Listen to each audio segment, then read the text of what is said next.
So, in this section, I want to talk to you about how to use your anxiety to build a stronger mind.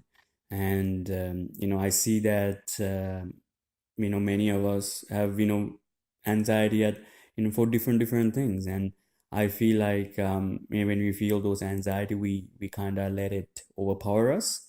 And then, we don't take the necessary action of what we need to do in our life. And the way I understand anxiety, I'll define what I think anxiety is and how it's rooting from and how I'm affected. I used to be affected. I still get affected here and there, but the effects are not, it doesn't overpower me. I overpower it.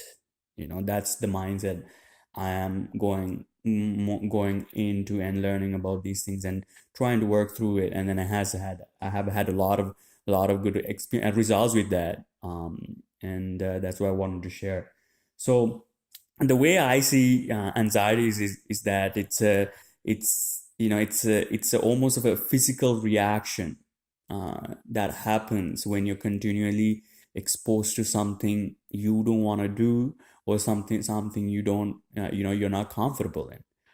That's how I primarily see it. It's so basically you have this like tingly feeling, or the way I get it is like I get like my feet become colder, and moisture become have moisture in it, and then my palms get moisture. So that's how I experience anxiety. So it's almost not only just the moisture and the stuff like I feel a little bit of a tingling in my fingers and my hands. So right now, while I'm speaking to you guys, I can, because I'm trying to control it, I can replicate it on my own. So right now I have that feeling coming into me, so I can talk to you what to do during that point. So you need to be able to do that and bring the feelings of anxiety, so you can work with them and stay within it and see what's happening and things like that. But this is not something you guys need to do, bring your anxiety purposely to yourself. But the only reason I'm telling you that, when you can do that, then it has no control over you. You see what I mean? So, I mean, if you can control, the sensation of anxiety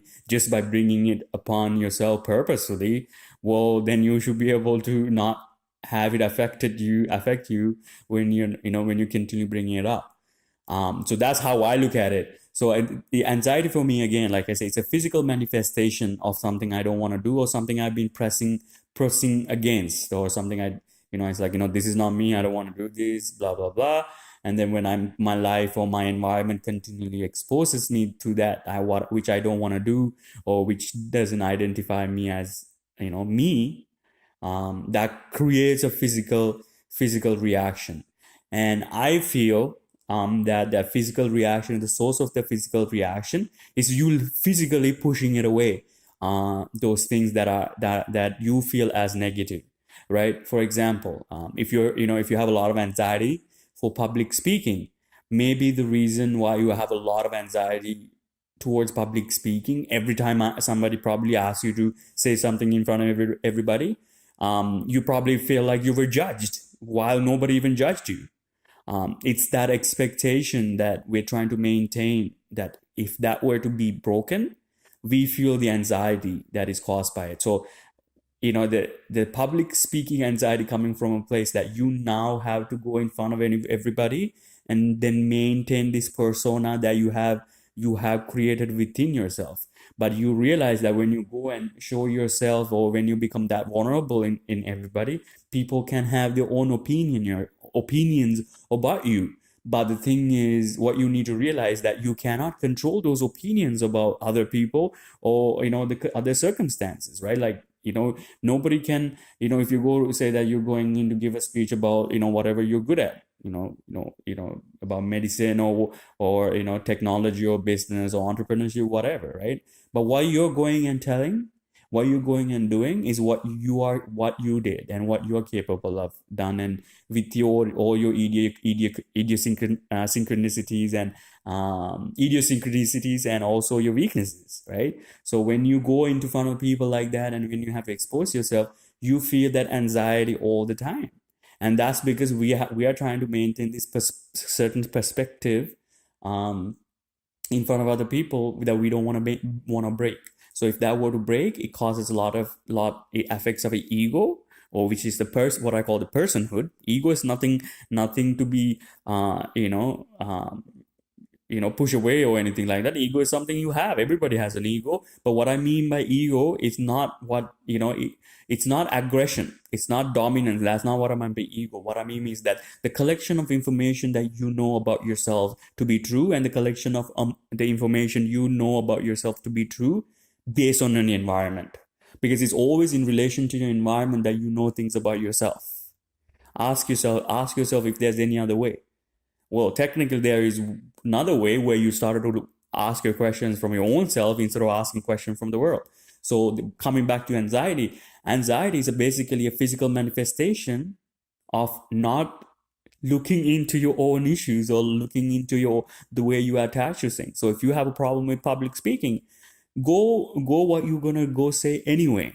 What you at the end of the day, you're going and trying to help somebody help somebody and improve their life. So that's why you're going out there and saying these things or doing certain things, right? Like if you're a teacher, if you're a professor, or if you have a hard time speaking in front, understand at the end of the day you're trying to do your best, right? If you're trying to do your best, then why do you have to feel anxious? This is one very interesting documentary I was watching on LeBron James. So when he was young, a reporter was asking him questions. So how do you feel pressure? How do you feel coming into the NBA? So LeBron James just came from just finished finishing up high school, and he got a deal from NBA to play. So he's having his first interview. So this is why the conversation, how it plays out. So the reporter asks how do you feel do you feel nervous? And he's like, do you feel she asked, do you feel pressure? How do you handle going into MBA from right out of high school? It's a big deal, right? And he says that there's no pressure because this is what I've been doing. I've been doing all my life, and if this is if there's pressure, then I had pressure all my life. Then I gotten used to it. It's part of the process. And he also says that he also asks, like, is there any pressure to ask for you to ask me these questions? There's no pressure to ask for you to ask these questions, right? So it's the same way. I have no pressure to go play what I play well, what I do well. I'm giving my best. So if I'm giving my best, why feel pressure, right? Which is a great point. If you guys are doing what you think is the best, what do you think is the right thing, with a lot of courage, then you shouldn't have to feel anxiety. I feel like when I feel anxiety, I feel like there's something else I want to do, and there's also something else I want to do. And there's between them, one of them I didn't like at all.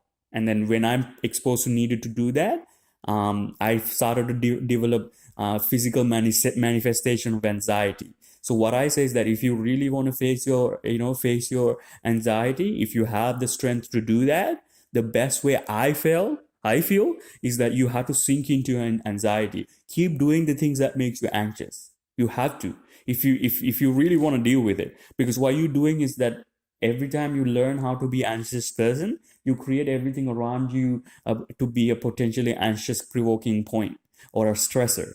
So these stresses make you anxious, and this anxiety makes you super tired. So the best way, as soon as you feel anxiety, go head on, right? I feel anxious, I'm going to do something about it. Go sink into anxiety and head on. Sometimes it might be difficult. Those difficult times, understand, look, I have anxiety right now. I'm going to just see what it is, how it's going to play out. There's no reason that's the only two options you have if you're going to do anything. Either live with your anxiety and fight through it. Fight through, what I mean is that work with it. Make it a signal, make it a way, something you need. That anxiety is like it's the best way to show you how strong your mind has become. The less anxiety you started to feel in your life, the stronger it's starting to become. But what I'm always telling everybody to look at is that don't look at your life in absolute terms, if you have gotten better versus not. Look at your life as a percentage in change. Is it as a percentage improving towards the way you want to go? As a percentage, not as absolute term, because I know when I looked at myself absolute term, I'm not like this anymore, I'm like that anymore. Every time I did something that are incongruent with my beliefs, I disappointed myself, and that actually created more anxiety, because now I feel like I cannot keep up with what I wanted to keep up with. I feel like I have let myself down. So that again, now I go do those things that I let myself down with. When I start to go do those exact things, that can cause anxiety to me again, right? I remember when I was working at Oracle, answering calls for me still is actually very anxiety provoking activity. But that it doesn't control anymore. I just look at it. Oh, look at the things my body is going through, and I can feel that heaviness, the overwhelm that anxiety has on you, the effect that has on you. I can feel it. But you know what? I understand that is part of my experience, part of the game, part of my understanding. I can sometimes compared to before as a percentage, I'm not as anxious as I am about things in life. Now I'm trying to enjoy even the anxiety as another experience in my life. Just as I'm experiencing, playing sports, or the effects that you get from the excitement, enjoying that part of life. I too experience the part of experience a phenomenon known as anxiety. So that way I can take a look at, oh, what do I know about anxiety, and what did I learn? So the only reason you guys get to hear this stuff because I did that, right? So that's what I'm asking you to do too, is like take a look at your anxiety. Don't always look at it as something that is very negative. Maybe your anxiety is trying to tell something, it's trying to tell you something, right? Again, like I talked about, if you haven't, listened to the How to Build a Stronger Mind Using Depression audio, pay attention to that. Sometimes this anxiety might be giving you information, right, on how to what not to do, or to show your weaknesses. Look, these are the areas you consider yourself to be a smart person and what not. Anxiety might be the mirror that shows you right back at you. Look, maybe you need to humble yourselves about things. Maybe you don't know everything. Maybe started to learn about and get confidence. If you feel like you don't know anything, go read a book, go pay attention to a YouTube video or whatever, right? Where the anxiety is coming from the fact that we're not comfortable in doing something. Like I said, when you ask LeBron that question, you saw him continue to get better at his sport. He became a leader at the end. He's now a leader. He's one of the best in the world. We call him the King James. There's a reason for that, because this is how he looked at the world. Does that mean that he didn't have anxiety before? No, I watched videos that saying, what, he started to, like, after he was in the NBA, bite his nails and stuff because he was anxious, and that was one of his symptoms. But what he did was he wasn't afraid to talk about his anxiety, right? He wasn't talk about anxiety. He wasn't afraid to talk about how he feel about the sport. I feel like, that's how you have to be. Sometimes if something is causing anxiety, live with your anxiety and pay attention to it. Why am I getting upset by it? Is it because I don't want to do this, or is it because I feel like I feel uncomfortable by it? Or if like, I'm going to the public speaking one, because that's what caused a lot of anxiety. If you have a hard time giving public speaking, practice at least 10 times, 12 times in your own time, right? These things you can do. If you literally practice your presentation, your speech for about 10, 12 times, how can you how can you fail, right? You can close your eyes and give the speech and you'll be still good. Your speech will be so good, they will still clap at you, right? So what I'm saying is that if you really want to be good at, don't these circumstances put you in a position that will victimize you. Take control. Step back a little bit if it's too much. If you're feeling strong, go at them directly, head on. Strengthen your mind. But understand, strengthening in your mind doesn't only happen when you're going across your issues or facing your problems. It also happens when you're recovering, when you're learning, when you're observing, when you're paying attention to the world, when you're developing your eyes. During the time of anxiety, this is what is asking you to do. Step back a bit, watch the world properly, watch yourself properly, and then go head forward again, instead of burning yourself unnecessarily. So important for you to know that, important for you to understand that, life is not just about, attacking your challenges and tasks. It's about observation, taking care of business properly, coming into yourself, developing a proper vision. It's no point becoming a bulldog, right? You have to become a bulldog when it's necessary, and you need to become a general, an emperor when it's necessary. You need to become both, not just one. That's when the true strength comes. I'm out.